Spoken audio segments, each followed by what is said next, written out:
Welcome back, everybody. Boops here in the game room, and we are back with more gaming pickups. You already know we are doing PS4 and PS5 games today, and we got some special goodies to look at too. So let's get started.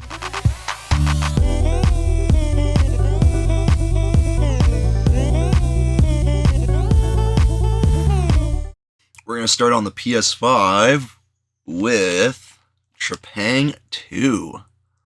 Trepang 2 was heavily inspired by the Fear series. It's a fast-paced first-person shooter with really cool slow-mo abilities. It has a very dark and scary environment. The story is really trippy. It is more of an indie game, but at the same time it's really well done. Also, it's called Trepang 2. They have the original game called Trepang, but it has nothing to do with this. It's nothing like this. It's actually very interesting if you go check out what the original game is about and the story of the studio. So, there's some homework to do.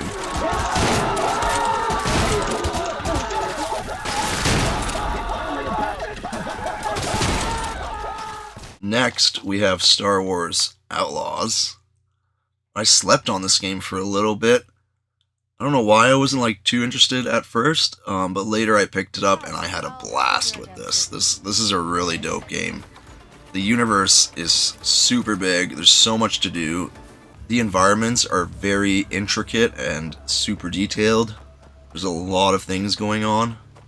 The main story is pretty well done, and there's lots of side quests to do, which are also a lot of fun.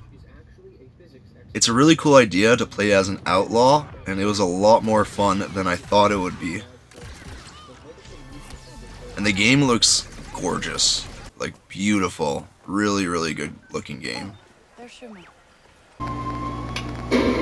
We bought this chopper with some of the gold. Yeah, some big time. Oh my god. Any idea who it is? In my game. Lando Calrissian just showed up. I'm looking for a high roller, sabacc player, gambler. Next we have Jedi Survivor. So I played the original, and I picked up the second one. Still haven't given it a shot yet. But yeah, I'm not into Souls-like games or Souls games too much, although recently I've gone a little bit more into them. Next we got Elden Ring Night Rain. So this one my buddies were going to play, and they needed a third player, so they convinced me to join them.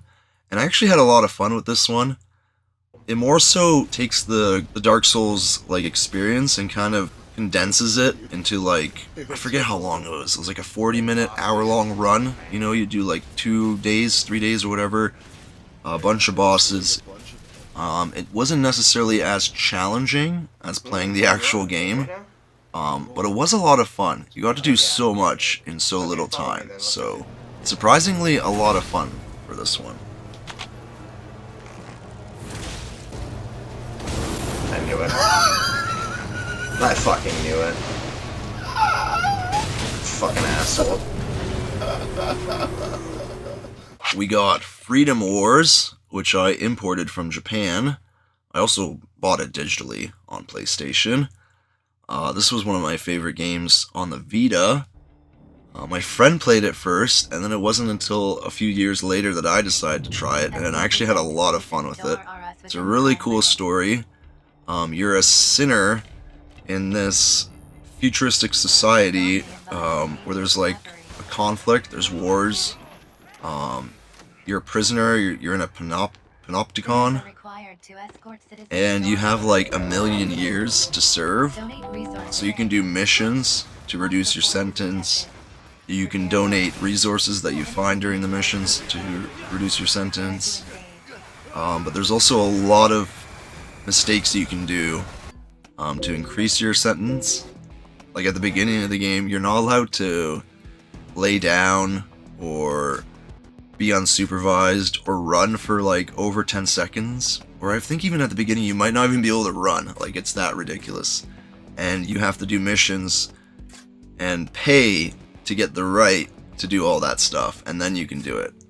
Otherwise your sentence goes up. So the whole game revolves around you getting your sentence as low as possible. I haven't actually gone that far in the game, either on the Vita or the PS5, so I don't really know how the story progresses, but it's really cool.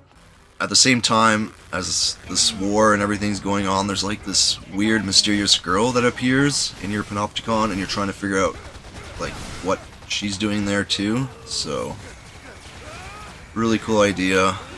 I'm glad they remastered this. Recommended.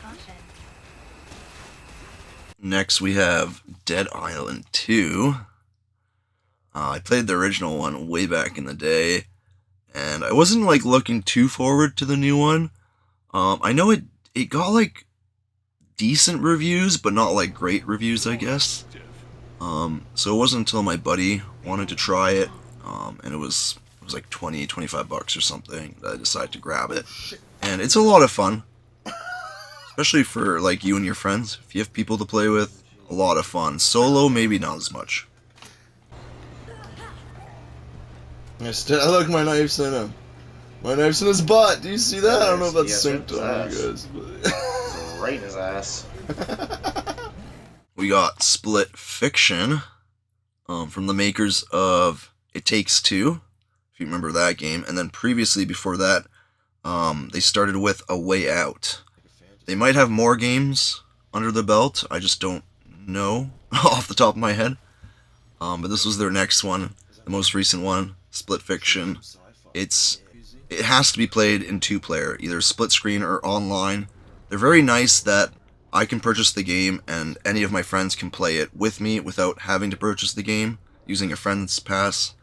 So that's really nice. Really cool story. The 2 characters you play are going to this facility, this company.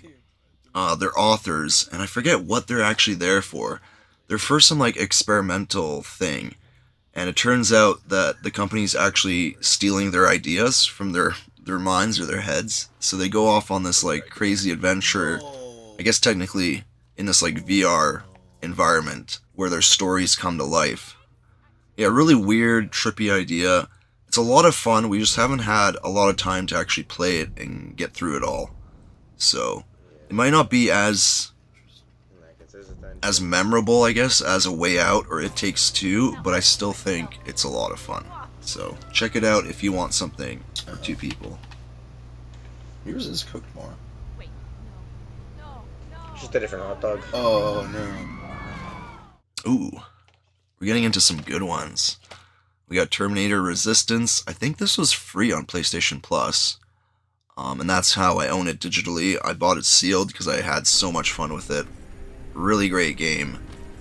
They started with... Oh no, do I have it here? This is made by a company named Teon. And I know that they made Rambo, the video game, on PS3. This will be in a PS3 pickups video. Rambo on the PS3 is made by Teon. And it's okay. Terminator Resistance actually got a lot of praise. It's not super polished. It does feel, I guess, a little bit indie, you could call. But it is a really good game overall, and it's probably one of the best Terminator games to play right now. So, highly recommend if you're into Terminator. It's a pretty good job by Teon. They did a pretty good job on this. Next one on the list, RoboCop Rogue City, also by Teon. And this time they did a much better job. It's not perfectly polished, but there's a lot more polish on top. The graphics look a lot more amazing, and it's really good RoboCop vibes.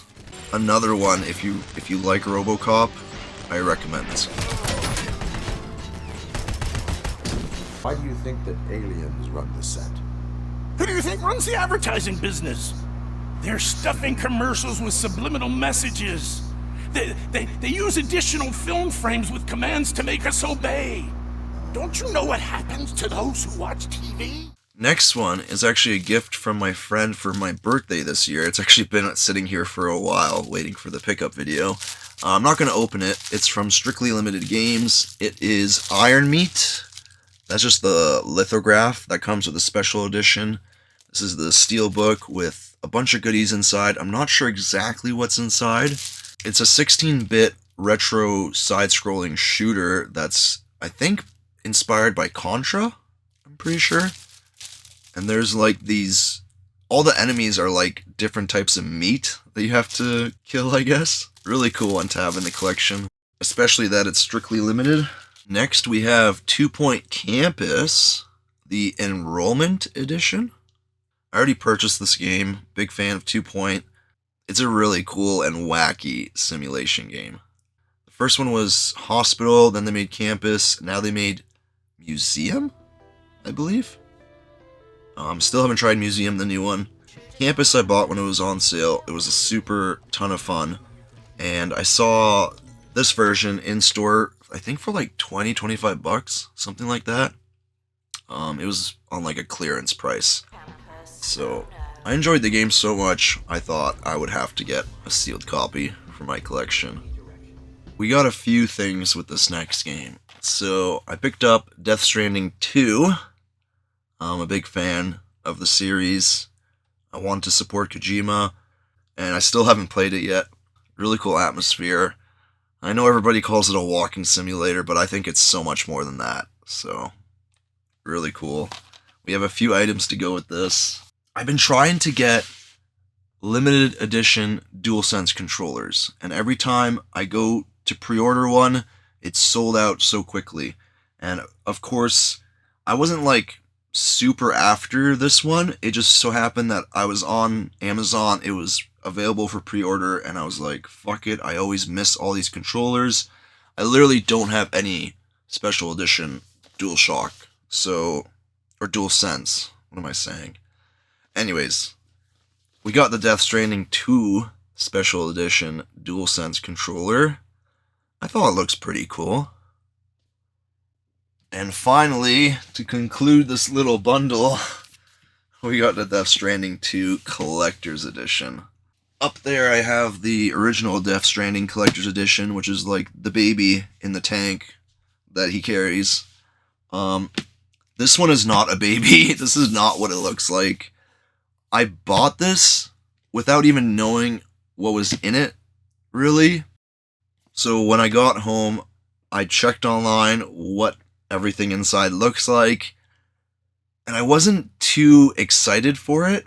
It still looked cool, don't get me wrong, and I feel like after I play the game, I might have a better appreciation for the items inside, but just looking at the pictures, they didn't really excite me that much, so I decided to just keep this sealed. I won't be opening it, but I am happy to have this in the collection. I think it's still really, really cool.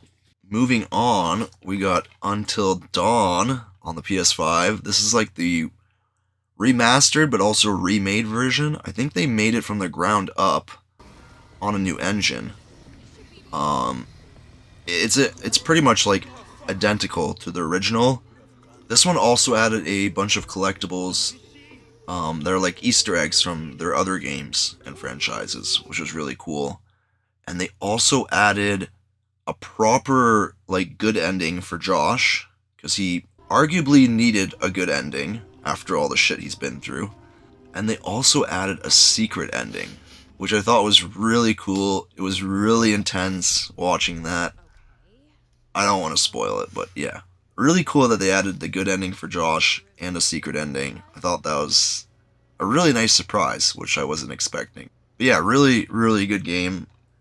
This is where it kind of all started for the company behind the Dark Pictures series. So, and it still holds up. It's really, really good. So, try it out if you haven't.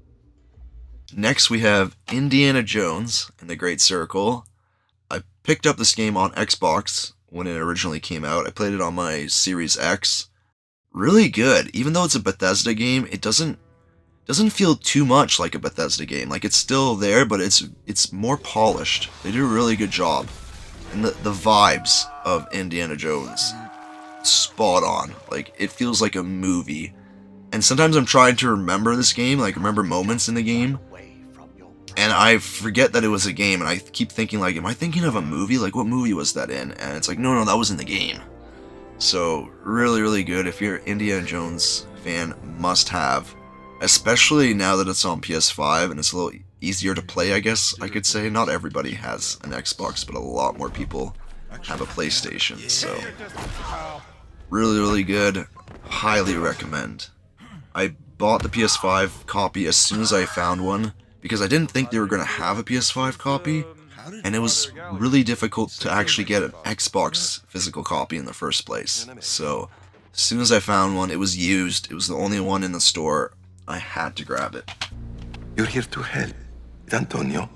He's going deaf, he says.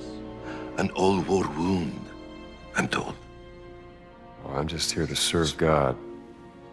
Aren't we all? Speaking of Xbox, we got another Xbox game that came to PlayStation recently. We got Gears of War, the original, remastered, reloaded. Looks really good, plays really well. Me and my buddy were playing through the story, and we were playing a bit online. I'm not too good at the online portion. People are very, very twitchy, let's say. But really cool that they brought this back, and really cool that they brought it to PS5. Really happy with that one.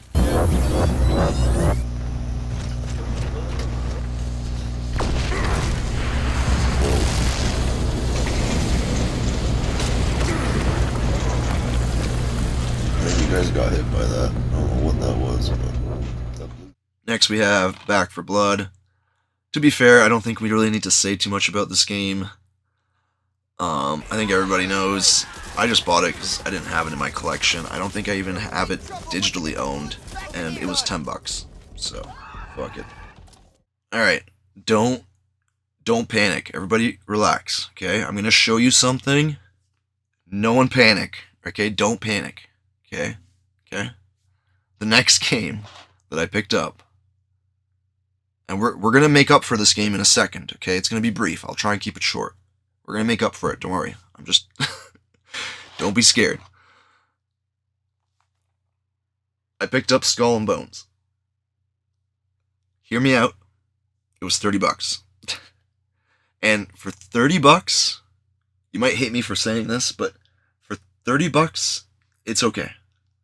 I think $30 is kind of worth it. But don't expect much. I mean, just watch some gameplay. You'll see how it is different in its ways. I mean, there's a bunch of stuff that's kind of badly done in the game, but there's just a bunch of stuff that I just don't personally like. For $30, I had a good time. It was pretty fun. I played it solo, and I had a good time. If my buddies had this game, which would be very hard to convince, then I think we would have a lot more fun. But yeah. Anyways, let's move on. I'm sorry. To make up for it, I actually thought about this. I was like, I bought that, and I looked at my PS4 library. We're gonna move on to PS4 right now. And I noticed I don't have this game. So to make up for that, I went out, and I found Assassin's Creed 4, Black Flag. Okay? Are we okay now? Are we okay? This is what we wanted. I know we didn't get it. We're past that now. It's okay. Alright? I remember getting this back in the day. I actually wasn't big into Assassin's Creed, but eventually I got this, and this was the one Assassin's Creed I, fell in love with. I loved the pirates, the ships, had so much fun with it. I even bought the, DLC, even though it was, a standalone game. It was called Assassin's Creed Freedom Cry, which is based about, all the naval pirates and same setting, essentially, and I loved that DLC. I played that game a ton. So, yeah, super good game. I don't think you need me to say too much. This is really what we wanted. This is what we got, which, I mean, to be fair, it sucks. It's nothing what we wanted. It sucks, but it's there. So, let's move on. More PS4. Speaking of Dark Pictures, Massive Games, they made a game I never heard about until I was looking at all the games they made. Only on PlayStation exclusive, a game called Hidden Agenda. giving the back a quick read, you're hunting down a killer, and you can do so with up to 5 friends using the play link that they have with PlayStation. That's where your friends can play with you using their smartphones. They don't need a controller or a separate system or anything. I guess you could all be separate, but I think it's mainly designed for you to all be in the same room. So everybody's over, you're hanging out, and this way everybody can just pull out their cell phone and play with you. So up to 5 people can hunt down the killer together, or there is a competitive mode where you can secretly conspire against each other. So really cool idea. I'm really excited to try this. You can play it by yourself, so don't worry if you don't have any friends. Yeah, I don't know why I keep waiting on this game. I should probably try this game very soon. Really, really cool. Alright, we're getting close to the end here. We're going to have a few more sealed PS4 games, so I might not have gameplay for you guys. I went to a Jumbo Video and Microplay, like, duo store, and they had some games that were 50% off. So once I saw them, I was like, fuck it. I'll buy these. Starting off with Mozart Requiem. It's Mozart. I thought that was pretty head-ass. I had no idea there was some game about Mozart. And it was $15, 50% off, and it's sealed, so fuck it. Next we have DCL. This is drone racing, $10, sealed. Why not? We got the Destiny 2 Forsaken Legendary Collection, $5. Why not? I was a big fan of Destiny back in the day on Destiny 2, but at some point I fell off, and I'm not really like feeling it or like too into what Destiny is today. It's still a lot of fun. I kind of want to go back into it, but it's a little different than what it once was. Finally, last game. I think this one I found at Walmart for like $10 or something. It's sealed. We got the core collection of Five Nights at Freddy's. I still haven't tried this series. I actually really want to. I think those 2 of the games were free on PlayStation Plus, so I own the games. I gotta try them. They look really fun. Yeah, found it sealed. Said, why not? Alright, that's all the games. We're pretty much done. I just wanted to share a few extra little finds that I found. I didn't know what video to put these in, so I thought I would just throw them in at the end here. We got some keychains that I found at some video game stores. Firstly, we got a couple of Fortnite keychains I thought were super head-ass. These are like some of their original weapons for Fortnite. I played like season 1 to, I think 7? I don't want to say the wrong season. I don't really remember too well, but I think it's like season 1 to 7. Or I guess it was season 0 to 7, because they didn't start with seasons. Anyways, weapons brought back a lot of memories, so I had to grab these. I thought it's really cool. They're like metal too. They're like heavy, and they're pretty cheap, so. And one more keychain. Oh, do I know the name of this? The Saw Cleaver. Okay. This is the Saw Cleaver from Bloodborne. I thought it's really cool. I don't think it actually unhooks. It's just one solid piece. I mean, that way it won't break as easily. But it's got a pretty good, nice weight to it. Anyways, that's everything. I hope you guys enjoyed. We changed things up a little bit this time. If you've seen my previous pickup videos, I do them a little bit differently. I thought I would try it this way to make it a little more personal. Also, it's a little quicker to get through these videos this way. At least we'll see if it is. I know my pickups are piling up. I have a huge backlog of pickups. So I thought this might help get through them a little quicker. And if you guys enjoy this format, let me know below. If you guys enjoy the previous format, let me know. I don't really know what I'm doing, so let me know what you guys think. And once again, thank you for watching. Subscribe if you're new, and I'll see you in another video. Later.